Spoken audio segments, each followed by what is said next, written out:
God trim my life. Kita mau fokus ke ayat 2. Di situ dikatakan setiap ranting padaku yang tidak berbuah dipotongnya.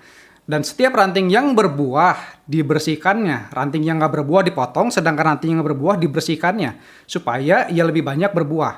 Nah, apa bedanya antara ranting yang dipotong dan ranting yang dibersihkan? Kalau kita baca ayat ini dalam terjemahan NIRV, di situ dikatakan, He cuts off every branch joined to me that does not bear fruit. He trims every branch that does bear fruit. Then it will bear even more fruit. Dipotong itu kalau dalam bahasa Inggris artinya being cut, sedangkan dibersihkan artinya adalah being trimmed. Jadi ranting yang dibersihkan itu bukan berarti ranting yang dicuci, tapi maksudnya adalah ranting itu dikurangi daun-daunnya supaya si ranting itu bisa lebih banyak berbuah. Jadi baik ranting yang dipotong sama ranting yang dibersihkan, dua-duanya itu sama-sama dipangkas. Dua-duanya sama kena pisau, dipotong dan dibersihkan, dua-duanya itu sama-sama menyakitkan. Kalau hidup kita pernah atau malah saat ini lagi dipangkas sama Tuhan, itu bukan berarti Tuhan mau supaya hidup kita hancur. Kalau Tuhan mengizinkan ada hal-hal yang harus berkurang, bahkan ada hal-hal yang harus hilang dari hidup kita, itu bukan berarti Tuhan sedang memotong kita, tapi justru Tuhan sedang membersihkan kita, supaya akhirnya kita bisa berbuah lebih banyak.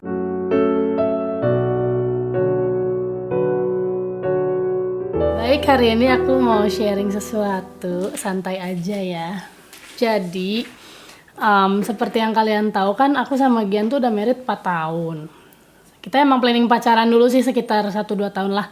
Terus baru di tahun kedua tuh mulai mikir kayak pengen punya anak gitu ya. Dan tiba-tiba terjadilah mujizat ini. Akhirnya setelah penantian 3 tahun dites positif. Tapi ini hasil tes tanggal 20 September 2022. Tahun lalu nih.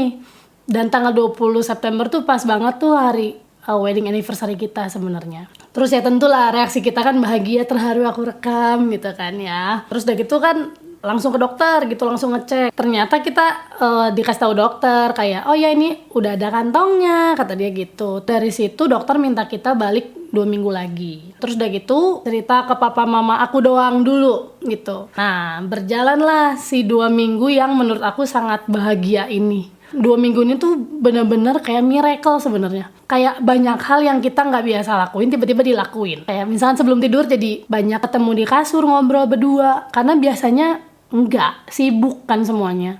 Banyak hal romantis gitu yang bertumbuh di 2 minggu. Nah, setelah itu barulah kita cek kandungan lagi. Di sini ternyata setelah 2 minggu tuh gak ada progres, kata dokternya. Sebenarnya ada, cuman katanya harusnya tuh udah berapa senti. Terus dia cek, kayaknya masih kecil ya gitu, ukurannya tuh gak wajar. Terus intinya dia bilang, kita kasih kesempatan. Dia bilang gitu, aku masih ingat banget. Kita kasih kesempatan, siapa tahu janinnya tuh masih mau berjuang, dia bilang gitu.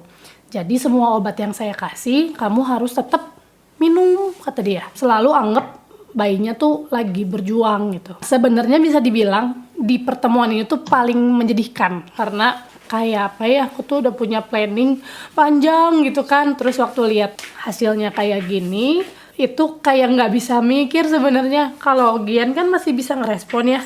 Kalau aku tuh udah sampai nggak bisa ngomong, dia cuma diem doang, senyum-senyum gitu kan. Terus dokter bilang 1 minggu lagi datang lagi aja gitu. Terus udah gitu, aku tuh cuma diem, keluar dari ruangan diem, sampai bayar diem, sampai rumah. Terus udah sampai tutup pintu, Gian meluk akhirnya. Karena dari sebelumnya kan kita kayak diem-dieman gitu kan. kayak bingung gitu loh, kita gak bisa memproses ini. Terus Gian tuh cuma ngomong gini, jangan takut, garis in control. Dia cuma ngomong gitu doang.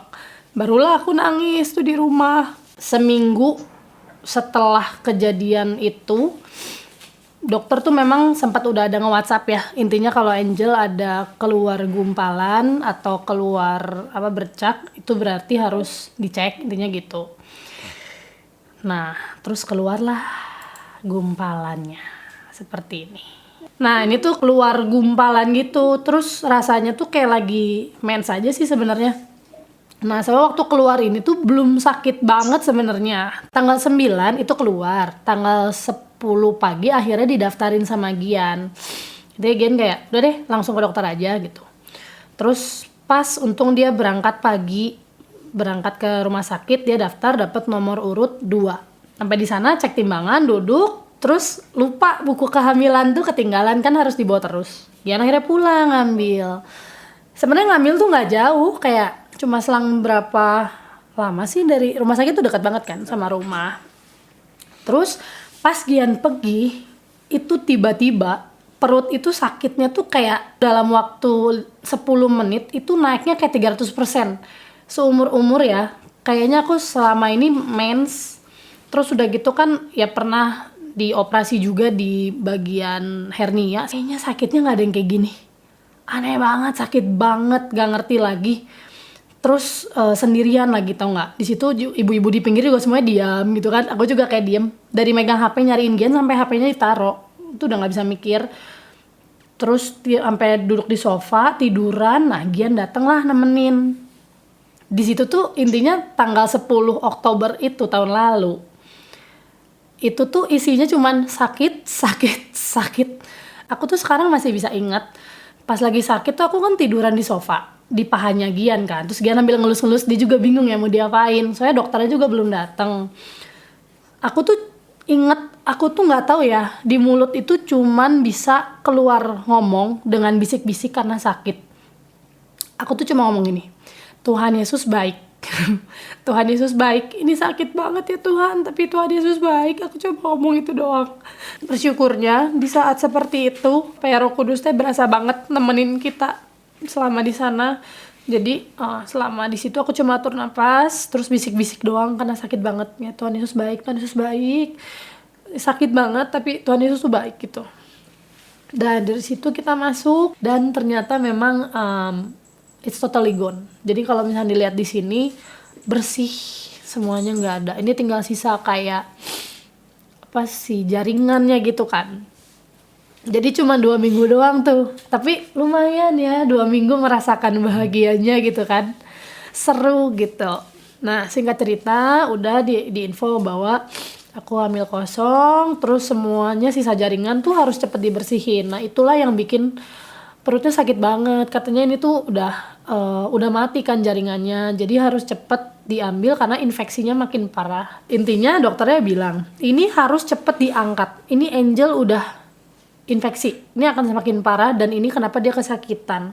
Caranya itu yang paling cepat itu kuret namanya. Jujur kita juga belum tahu kuret apaan, cuman dia akhirnya ya sedikit memberi gambaran bahwa itu tuh kayak dikerok pakai besi. Nah terus dia bilang untuk biayanya 7 juta. Kita kan kepikirannya keluar duit berapa juta tuh buat lahiran bukan buat kuret gitu. Terus dia ngasih opsi lagi, opsinya minum obat, memang lebih murah tapi ini istrinya bakal ngalamin sakit kayak gini diulang-ulang mungkin sekitar beberapa hari. Karena kan prosesnya kan kayak dikurasnya sama obat gitu. Dan si Gian udah gak tega. Karena ngeliat gini aja dia udah gak tega kan. Jadi sambil kita mikir pusing, dokternya tuh kayak mungkin ngelihat kita mikir lama ya. Akhirnya dia ngomong, ini udah nih Angelnya gak kuat kayaknya, jadi kita kasih painkiller dulu. Terus dia bilang, Angel punya BPJS nggak? Kuretnya tuh bisa lo di cover sama BPJS. Nah, disitulah Gian tuh keingetan. Aku nggak tahu sama sekali ya soal BPJS, tapi Gian tuh randomly 2 minggu lalu pas dokter ngomong dia randomly buka-buka akun BPJS. Akhirnya bikin aja, tidak bermaksud kayak mengejar sesuatu gitu, cuman kayak udah bikin aja lah gitu. Toh memang kalau bikin pun obat juga nggak semua bisa ke cover sih. Akhirnya dokter ngomong coba deh dicek BPJS-nya itu, soalnya butuh waktu kan buat aktif. Kalau misalkan belum aktif ya mau nggak mau kamu harus pilih cepet gitu. Gian cuma diinfo sama dokter, sekarang Angel pulang dulu nggak apa-apa. Kamu kabarin itu BPJS apa statusnya. Kalau misalkan ternyata bisa, saya akan cepet buatin surat. Karena kan BPJS ngantri banget. Rumah sakit tuh penuh kan, jadi kalau saya buatin surat kamu tuh jalurnya langsung cepet gitu. Taunya malam-malam ya dia bilang kalau BPJS-nya tuh besok tepat aktif, tanggal 11 Oktober itu tepat aktif BPJS kita. Dan dia langsung WhatsApp dokternya dan dokternya bilang kita bisa di cover buat kuret besok langsung. Dari pagi suratnya dikasih sama dokter tanpa harus ngantri untuk daftar lagi. Dan besoknya kita berangkat ke rumah sakit. Ini persis 11 Oktober tahun lalu. Dan ini kayaknya 24 jam terindah dalam hidup aku tentunya ya, dan Gian. Karena apa? Kita tuh kayak sibuk banget dengan kehidupan kita gitu. Kayak punya 24 jam buat satu sama lain tuh kayak something banget lah gitu. Walaupun sebenarnya judulnya kuret gitu kan, nggak indah sebenarnya kuret gitu kan. Cuman kenapa ya ini kuret ini kok jadi malah bikin happy banget. Kayak Gian tuh nungguin, merhatiin, ngejagain seharian, ngobrol, ya simple dia baca buku. Tapi aku ngerasa kayak kita tuh penuh hari itu. Terus udah gitu, aku tindakan, dan habis tindakannya sebenarnya nggak lama-lama banget sih. Tindakannya tuh mungkin sekitar berapa menit doang, tapi kan butuh waktu untuk di after bius ya gitu. Nah setelah beres, ternyata aku cukup cepat siumannya. Terus suaminya saya panggil ya Bu, katanya gitu. Nah disitulah Gian datang, masuk ke dalam, dan dia kelihatan sangat worry dan sweet banget. Jujur ini hal yang aku sebagai istrinya agak almost jarang ngeliat Gian kayak gini. Karena kan kita tuh pasangan yang sangatlah tough gitu ya. Tapi somehow tuh aku di situ merasa kayak kok gue suka ya lihat Gian kayak gitu. Mungkin gini, aku juga perempuan yang mandiri. Gian juga orangnya juga mandiri. Jadi kita tuh jarang kayak terbuka tentang perasaan yang terlihat manja gitu loh. Dan ternyata aku merasa aku butuh. Ternyata ini yang hilang. Nah kebetulan kalau aku personally ke Gian tuh sudah mencontreng semua hal yang menurut aku prinsip gitu. Kayak sayang sama orang tua gitu-gitu lah ya. Anak Tuhan gitu kan. Secara prinsip udah nyontreng, tapi kalaulah Tuhan mengizinkan, aku tuh pengen Gian tuh perhatian sebenarnya. Tuh, Gian tuh perhatian sebenarnya, cuma kan kita sebagai perempuan tau lah ya pengen gitu loh. Walaupun kita tough banget sebagai cewek kerja gitu kan, bisa sendiri dah semua juga. Tapi ternyata ada hal itu yang aku rasa aku perlu gitu. Dan di hari itu Gian tuh jalan tuh agak cepet, terus langsung kayak nyamperin, dia sewari itu, terus dia kayak mengelus rambut, terus dia ngomong gini, udah bangun ya, tadi mimpi apa?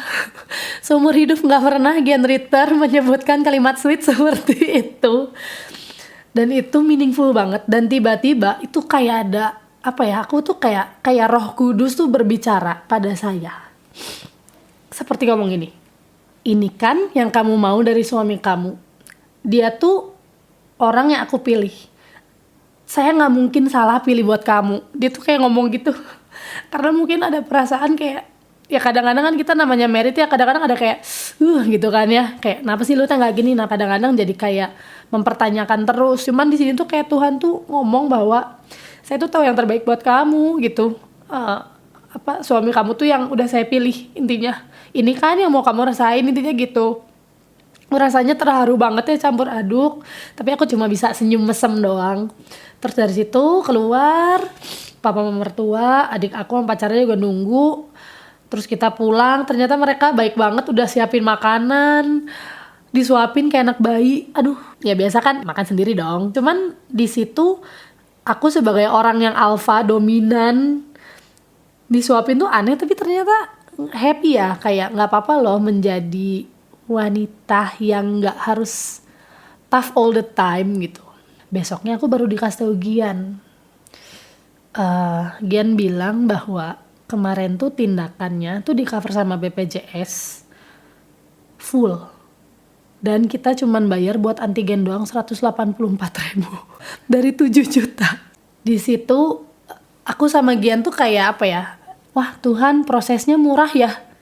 Prosesnya tuh bukan tindakannya ya. Proses yang harus kita alamin ini untuk mencapai satu hal yang indah, itu Tuhan kasih murah sekali. 184.000 saja. Dan abis itu, jujur, aku cuma punya 5 hari buat ketemu sama Gian. And then, 5 hari setelah aku dikuret, aku kerja ke Korea. Alasan pribadi aku untuk memutusin tetap pergi ke Korea, karena aku tuh gak mau feel gagal. Aku gak mau ngerasa kayak, udah nih semua nih terjadi, terus lu gak bisa ngapa-ngapain gitu. Aku tahu diri aku sendiri dan aku tahu cara aku bisa melewati masalah atau challenge ini adalah untuk tetap bekerja dan ngelakuin sesuatu sampai selesai. Nah, aku udah komitmen dari awal, aku mau kerjain sesuatu di Korea ini, dan aku merasa dengan sakit ini aku udah cek ke dokter, aku possible untuk berangkat, walaupun semua orang worry banget, tapi aku tetap mutusin untuk berangkat. Selama kerja di sana, sejujurnya, ini kan aku sering banget ya ke luar negeri buat kerja, rasanya nggak pernah tuh sekangen ini sama Gian. Ini parah, kangennya tuh parah banget. Terus di sana kan aku punya sahabat satu ya. Aku tuh ngobrol terus sama dia, so kayak kenapa ya gue kangen banget sama Gian. Terus dia juga sampai nyadar, lu ngomongin Gian mulu Denjel gitu. Lu ngomongin Gian mulu setiap hari. Ya kenapa ya tuh pisah sama Gian tuh biasa berminggu-minggu santai, kali ini tuh kangen. Habis itu pulang Indonesia, ketemu Gian, itu aku merasa dia kegantengannya tuh kayak dikali 10. Aneh ya, padahal udah married 3 tahun, terus udah kenal belasan tahun kan. Tapi hari itu ketemu Gian dan seterusnya sampai hari ini aku merasa Gian cakep banget ya. Kayaknya dia charming sekali ya. Aku kangen sekali sama dia.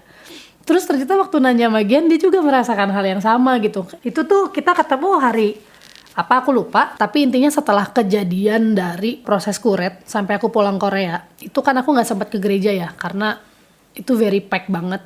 Terus di Korea juga aku ya nggak sempat ke gereja, ke gedungnya gitu, ke gedung gereja nggak. Nah pas pulang akhirnya ketemulah di hari Minggu. Minggu pertama setelah semua ini terjadi, aku ibadah seperti biasa, ada praise and worship, tapi yang aku inget jujur adalah worshipnya. Di worshipnya itu mereka bawain satu lagu yang buat aku gila, ini pas banget. Dan sampai hari ini aku masih kayak mengiang terus lagunya. Lagunya adalah Sungguh Indah. Mungkin kalau teman-teman tahu liriknya kayak gini. Sungguh besar pengorbananmu bagiku, terlalu dalam untuk dimengerti.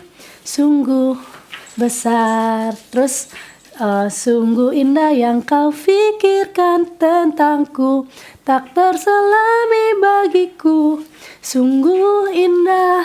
Nah disitulah waktu denger worship ya, waduh udah nggak bisa nahan tuh, aku udah nangis.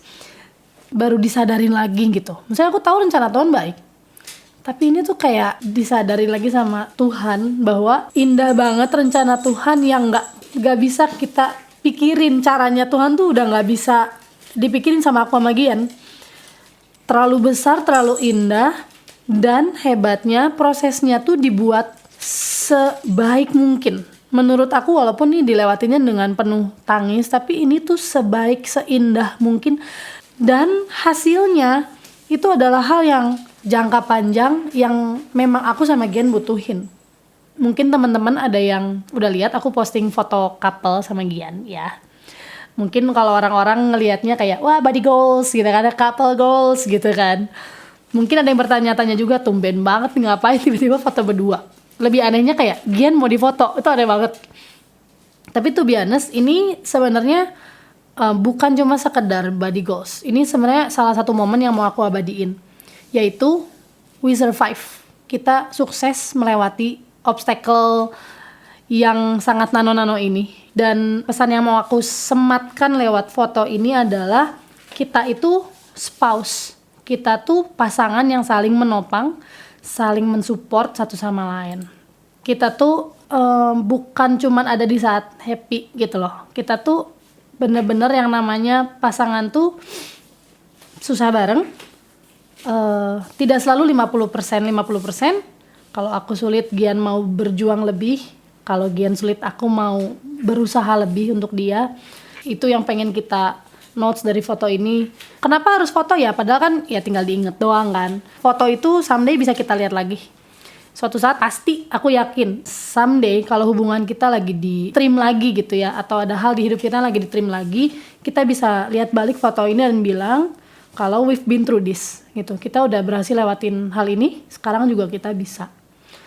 Nah sampai hari ini jujur ngerasa banget perubahan drastis dalam hubungan aku sama Gian. Upgrade banget, komunikasinya baik banget, we feel full banget, penuh pengertian, penuh pengampunan. Kadang lagi ngalamin masalah suka nanya kayak kenapa ya kok cepet banget beresinnya gitu, kayak dulu ribet gitu. Terus Gian selalu ngingetin, ya karena Oktober tahun 2022 dan tanggal 11 Oktober 2022 tuh bakal selalu nempel di kepala kita. Dan berjalanlah sampai detik ini, kita berjalan penuh harapan dan iman, percaya kalau Tuhan selalu berserta dalam hidup kita di setiap seasonnya. Aku sama Gian percaya Tuhan Yesus tuh sutradara terbaik lah dalam hidup kita. Dan kita gak perlu takut sama apapun yang terjadi di depan karena God is in control. Itu yang Tuhan bilang, Tuhan adalah nahkoda terbaik dan Tuhan tahu cara terbaik untuk jadiin kita versi terbaik dari diri kita sendiri.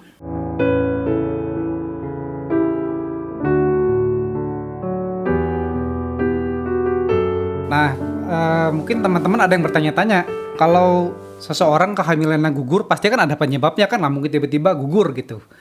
Banyak orang yang di sekitar kita berasumsi bahwa penyebab gue sama Angel lu punya anak tuh ya karena sibuk, terutama kesibukan Angel. Banyak kan orang lebih nyalahinnya ke Angel. Nggak semua orang tahu bahwa sebenarnya hasil cek kandungan Angel tuh hasilnya bagus semua. Orang nggak pada tahu. Nah terus apa yang menjadi penyebab keguguran Angel di tahun lalu?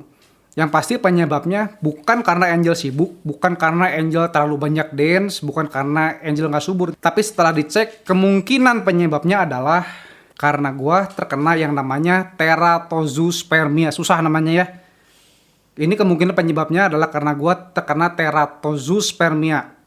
Apa ini? Dimana sel sperma gue 99% abnormal. 99% abnormal. Cuman 1% normalnya. Berarti kemungkinan hamilnya cuma 1%. Itulah yang menjadi dugaan penyebab keguguran Angel di tahun lalu. Ada yang bilang ya bahwa teratozospermia ini bisa sembuh. Ada yang bilang bahwa ini nggak bisa sembuh.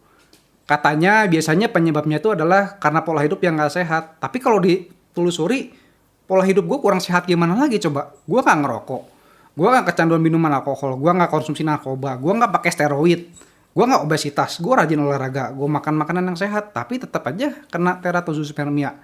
Apakah mungkin karena cacat genetik? Ya gue juga gak tahu. Waktu gue tahu bahwa gue kena teratozospermia, di pikiran gue ada suara yang mengatakan, mana tuh Tuhanmu yang kamu percaya bahwa dia pegang kendali? Mana lu bilang Tuhan lu pegang kendali? Mana sekarang buktinya? Gue jadi ngerasa gue yang sakit, malah Angel dicaci maki.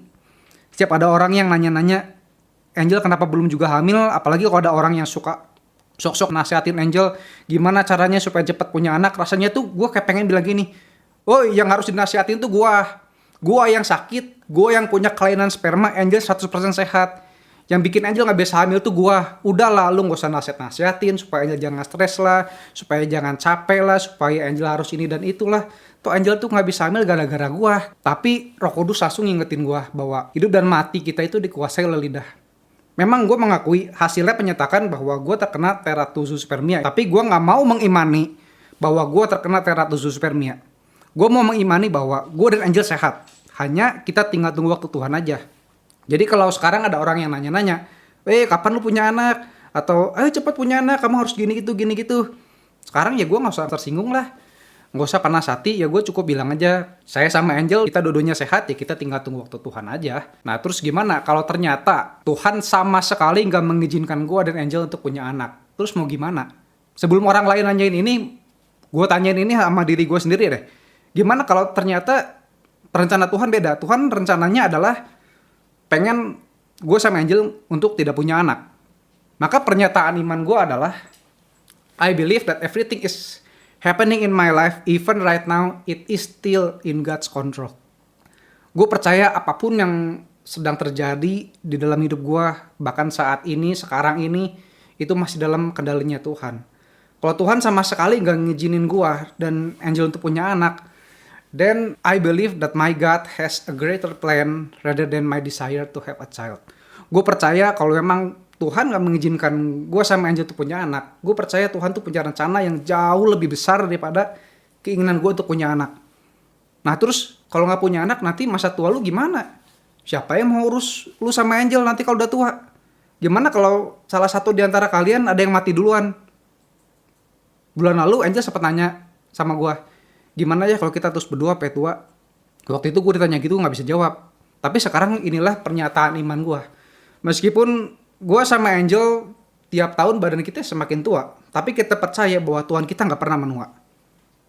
Kalaupun memang benar bahwa gue sama Angel harus terus berdua sampai tua tanpa punya anak, Tapi kita percaya bahwa sebenarnya saat ini pun gue sama Angel udah gak pernah berdua lagi karena kita selalu bertiga sama Tuhan. Bahkan para malaikatnya pun ikut menjaga kita. Di kehidupan hari ini aja kita disertai Tuhan dan para malaikatnya, apalagi di kehidupan masa depan. Buat apa sih kita ngatur apa yang kita nggak bisa atur di masa depan? Buat apa kita memikirkan apa yang nggak bisa kita pikirkan di masa depan? Ya cuman bikin stres aja. Salah satu hikmah dari kejadian ini adalah gue sama Angel jadi punya pelayanan baru. Kita kan berdua seniman, gue main drum, Angel dance. Kalau pelayanan kita membutuhkan skill. Gue butuh skill main drum, Angel butuh skill ngedance, butuh skill memimpin. Tapi ini kan pelayanan kesaksian, nggak butuh skill. Tuhan nggak pakai skill kita di sini. Tuhan nggak pakai skill drum gue, skill dance-nya Angel. Yang dibutuhkan ya pengalaman sama Tuhan. Nah, kesimpulan hari ini adalah Tahun 2018 kan aku sempat dikasih kesempatan ke US sama gereja untuk ikut kids ministry camp di sana. Banyak pembicara lah gitu. Terus ada satu wanita, aku lupa namanya siapa, udah umur kayak 60 something lah. Tidak terlihat sehat. Aku jujur lupa apakah dia stroke atau kakinya lumpuh. Jujur aku lupa. Intinya something yang cukup penting lah gitu sakitnya. Tapi dia terlihat bahagia gitu. Terus dia ternyata adalah pembicara di situ. Nah di situ dia bilang bahwa dulu itu dia seorang model, dia seorang pemain piano yang sangat handal. Dia cantik, pokoknya sangat skillful lah. Someday dia ngerasa sakit tubuhnya. Nah di situ dia tuh masih beriman, karena dia dekat dengan Tuhan gitu kan. Dia beriman, saya pasti sembuh, saya pasti sembuh. Berkali-kali ke rumah sakit, saya pasti sembuh. Semua orang mendoakan saya pasti sembuh. Tapi ada satu kali dia lagi nunggu di depan ruang dokter, hati kecil dia tuh kayak ada yang ngomong, gimana kalau kamu nggak sembuh? Nah di situ dia agak kaget. Iya ya, gimana kalau Tuhan memang mau saya seperti ini? Dan akhirnya dia tidak sembuh. Akhirnya dia kondisinya tetap begitu. Dia nggak bisa ngelakuin lagi modelingnya dia nggak bisa lagi main piano, walaupun dalam modeling dan pianonya itu dia pelayanan, maksudnya dia tetap dalam Tuhan, nggak fokus di sekuler doang, tapi dia tetap tidak kembali, walaupun dia seberiman itu dan berharap rencana Tuhan yang terbaik itu terjadi atas hidup dia. Ternyata kita sebagai manusia itu, kita masih ngatur sebenarnya yang terbaiknya, kata Tuhan tuh harusnya yang terbaik, kata aku gitu. Kita tahu rencana Tuhan yang terbaik, tapi benarkah kita mau nyerahin hidup kita ke rencana Tuhan yang walaupun waktu kita jalanin itu tidak terbaik, jauh dari kata terbaik. Di sini aku punya beberapa hal yang bisa aku tangkap. Yang pertama adalah setiap orang bisa punya rencana di dalam hatinya, tapi tetap ujung-ujungnya hanya rencana Tuhan yang menang. Walaupun kita ngelakuin, oh Tuhan ini pelayanan aku dari skill aku yang aku kasih gitu ya. Kata Tuhan, kalau aku pengen kamu pelayanan di hal ini, kamu akan ngelakuin ini. Lord's purpose wins out in the end. Gitu. Ini yang tadi Gian bilang, kita banyak skillnya ya, tapi ternyata Tuhan pengen kita pelayanan di sini, gitu. Di sesuatu yang kayaknya ternyata nggak butuh skill dance. Tuh. Terus udah gitu, yang kedua, jangan takut walaupun lewat prosesnya Tuhan kamu harus jatuh 7 kali. Kamu tuh akan selalu bisa berdiri karena Tuhan punya kendali atas hidup kita. Dan jangan takut kalau lagi diproses sama Tuhan, karena percaya ini bukan dipotong. Kita lagi ditrim. Kalau kata Gian tadi lagi dibersihin. Emang rasanya nggak enak, tapi percaya lewat situ Tuhan tuh lagi pengen kita muncul jadi versi terbaik yang Tuhan udah desain.